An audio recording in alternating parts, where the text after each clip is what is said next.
अगर हम भगवान के प्रति सच्ची भक्ति रखते हैं तो हमें उनकी कृपा भी मिलती है। इसलिए हमेशा सच्चे मन से भक्ति करनी चाहिए।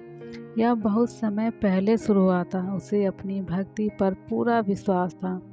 उसका यही कहना था कि भगवान हमेशा मदद करते हैं, मगर उनकी जो सच्चे मन से सेवा करते हैं, सबका भला करते हैं, उनकी भगवान जरूर मदद करते हैं। मगर उस व्यक्ति की पत्नी शोभा को ऐसा नहीं लगता था, क्योंकि उसने बहुत कुछ देखा था। वो परेशानी में बहुत अधिक रही है, इसलिए उसे विश्वास नहीं था। एक दिन एक व्यक्ति आया और कहने लगा कि हमारी प्रार्थना भगवान एक दिन जरूर सुनेंगे।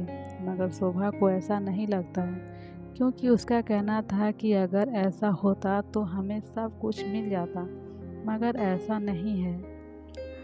अपनी पत्नी की बातों को सुनकर वह हमेशा शोभा को यही कहता था कि ऐसा नहीं सोचना चाहिए, हमें भगवान पर पूरा विश्वास रखना चाहिए। मगर तुम सोचती नहीं हो। अगर हम अपने मन में ऐसा ही सोचते रहेंगे तो कभी भी भगवान से हमें सहायता प्राप्त नहीं होगी। उनकी बातें सुनकर पत्नी ने कहा कि तुम्हें पता नहीं किसका इंतज़ार है। अगर भगवान को मदद करनी होती तो वह हमारी अब तक मदद कर चुके होते, मगर ऐसा नहीं है। हमें आज तक सभी परेशानी को सहना पड़ा है।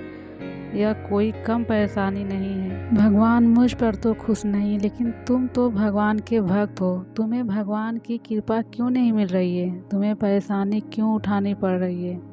तुम्हें तो यही सोचना चाहिए। मगर अपनी पत्नी की बातों पर कोई ध्यान नहीं दिया। वह अपने काम पर चला गया।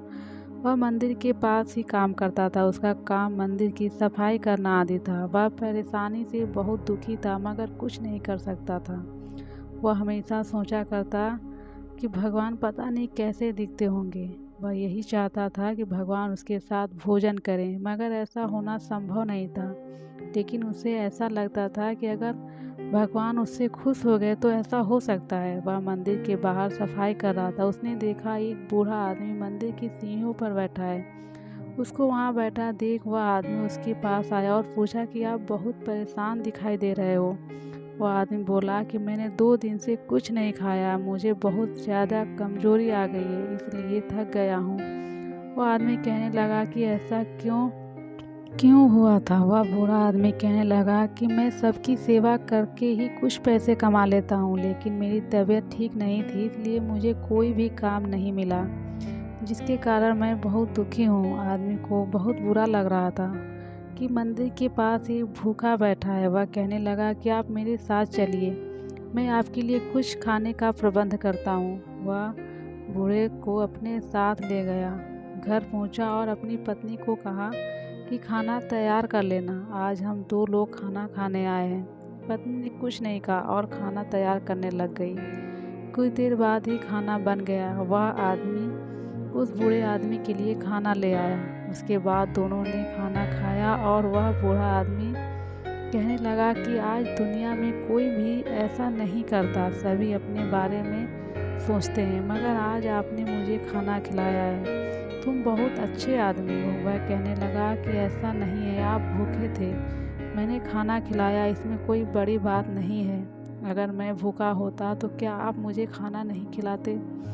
वह बूढ़ा आदमी कहने लगा कि तुम्हारा मन साफ है, इसलिए तुम्हें सब कुछ अच्छा नज़र आता है, लेकिन दुनिया ऐसी नहीं है जैसा तुम सोचते हो। सभी लोग अपने बारे में सोचते हैं और उन्हें लगता है कि वह सही है, मगर वह सही नहीं है, क्योंकि जो कोई भी दूसरे के बारे में सोचता है वही सही सोचता है। अपने बारे में तो सभी सोचते हैं, क्या कोई दूसरे के दर्द के बारे में सोचता है? क्या उसे पता है कि कोई कितना दुखी है? लेकिन कोई नहीं देखता है। वह आदमी बोला कि आप आराम कर लें, आप थक चुके हैं। वह बूढ़ा आदमी आराम करने लग गया था। कुछ देर बाद वह आदमी उठा तो उसने देखा कि वह बूढ़ा आदमी कहीं चला गया है। अपनी पत्नी से पूछा, वह बूढ़ा आदमी कहाँ गया? पत्नी ने कहा कि मैंने जाते हुए नहीं देखा। पत्नी ने पूछा कि वह कौन था? उसने बताया कि मुझे आज वह मंदिर की सीढ़ियों पर बैठा हुआ मिला था। पत्नी ने कहा कि तुम किसी को भी लेकर आ जाते हो, तुम्हें सोचना चाहिए कि हम उसे नहीं जानते और तुम उसे लेकर आ गए। उस आदमी ने देखा कि एक थैला रखा हुआ था, उसके अंदर बहुत सारे सोने के सिक्के थे, मगर यह सिक्के किसके हो सकते हैं? पत्नी ने कहा कि यह उस बूढ़े के हो सकते हैं। वह आदमी भी सोचने लगा कि वह इतने अमीर थे मगर वह कुछ और ही कह रहे थे। आदमी बोला कि हमें उनके यह सिक्के रख देने चाहिए, हो सकता है कि वह इसे लेने यहाँ आए। ऐसा सोचकर रात को दोनों सो गए। उसके बाद उस आदमी को सपना आया कि तुमसे मिलने आया था, तुम्हारे साथ भोजन भी किया। तुम परेशान थे इसलिए मैंने कुछ सिक्के तुम्हारे लिए छोड़े हैं। जिसकी ज़रूरत तुम्हें है उनका इस्तेमाल कर लेना। तभी उसकी आंखें खुलती। वह अपनी पत्नी को सारी बात कहता है। पत्नी यह सब सुनती है और कहती है कि भगवान हैं और सबकी मदद करते हैं। मैं ऐसा नहीं सोचती थी मगर मुझे अब यकीन हो गया है, सच्चे भक्त की बातें हमेशा भगवान सुनते हैं।